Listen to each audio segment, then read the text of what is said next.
തൊട്ടടുത്ത വീട്ടിൽ ഒരു കുട്ടി ഫംഗ്ഷൻ ഫൈസിക്കുട്ടിനെ സ്കൂളിൽ വിട്ടിട്ടുണ്ടായിരുന്നു. ഫാദക്കുട്ടി അംഗനവാടിയിലൊന്നും ഇവള് കൂടി ഉണ്ടായിരുന്നു കേട്ടോ. ഇവള് നെയ്ബർ മാത്രമല്ല കേട്ടോ, ഞങ്ങൾ ഒരുമിച്ച് പഠിച്ചതാണ്. അതൊക്കെ ഫോട്ടോയിലും വീഡിയോയിലും വരാൻ ഒട്ടും താല്പര്യമില്ലാത്ത ആളാണ് കേട്ടോ. അതുകൊണ്ട് തന്നെ സ്റ്റാറ്റസ് ആക്കാൻ വേണ്ടിയിട്ട് മാത്രം എന്ന് പറഞ്ഞിട്ട് ഫോട്ടോ എടുക്കാൻ വേണ്ടില്ല. അത് ഇവിടെ ഇരിക്കട്ടെ.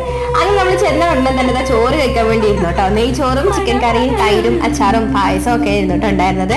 പിന്നെ കറണ്ട് ഉണ്ടായിരുന്നില്ല കേട്ടോ ചെന്നപ്പോ. അതുകൊണ്ടാണ് നമ്മുടെ വീഡിയോ കുറച്ച് ക്ലാരിറ്റി കുറഞ്ഞത്. അങ്ങനെ ഞാനും ഫാദക്കുട്ടി ഇരുന്നു. പിന്നെ അപ്പുറത്ത് അവളും കൂടി ഇരിക്കുന്നുണ്ട്. അവൾ ഓരോന്ന് പറഞ്ഞ മനുഷ്യനെ ചിരിപ്പിച്ചുകൊണ്ടിരിക്കാൻ കേട്ടോ. ഭക്ഷണം കഴിക്കാൻ കൂടി പറ്റുന്നുണ്ട്. ഫാദക്കുട്ടിക്ക് വേറൊരു ഇല വേണം എന്നൊക്കെ പറഞ്ഞിട്ട് ഫസ്റ്റ് വേറൊരു ഇല വെച്ച് കൊടുത്തിട്ടോ. പിന്നെ ആൾ ഇന്റെ പാത്രം തന്നെ കഴിക്കാം. സോറി, ഇന്റെ ഇല തന്നെ കഴിക്കാം. പിന്നെ നമ്മുടെ ഫേവറേറ്റ് പായസം, സേമിയ പായസം ഉണ്ടായിരുന്നു. നല്ല ടേസ്റ്റ് ഉണ്ടായിരുന്നു. വലിയ പരിപാടിയൊന്നും ആയിരുന്നില്ല. നമ്മൾ കുറച്ച് പേര് മാത്രമേ ഉണ്ടായിരുന്നു. നമ്മുടെ ഫാദക്കുട്ടിക്ക് ഇവിടെ ഭയങ്കര ഇഷ്ടമാണ് കേട്ടോ. അപ്പൊ ഇവളാണ് കേട്ടോ ആള്. 5ാം ക്ലാസ്സിലാണ് പഠിക്കുന്നത്. സനിഷ എന്നാണ് കേട്ടോ പേര്. അപ്പൊ ഉച്ചക്കത്തെ ഫുഡും കാര്യങ്ങളൊക്കെ ഇവിടുന്ന് ആയതുകൊണ്ട് തന്നെ നമ്മൾ ഉച്ചക്കത്തെ ചോറും മീൻകറിയും കാര്യങ്ങളൊക്കെ അവിടെ തന്നെ ഉണ്ട് കേട്ടോ. പിന്നെ വൈകുന്നേരത്ത് വേറെ പണിയൊന്നുമില്ല. അപ്പൊ ഇന്നത്തെ വീഡിയോ ഇത്രയുള്ളൂ കേട്ടോ.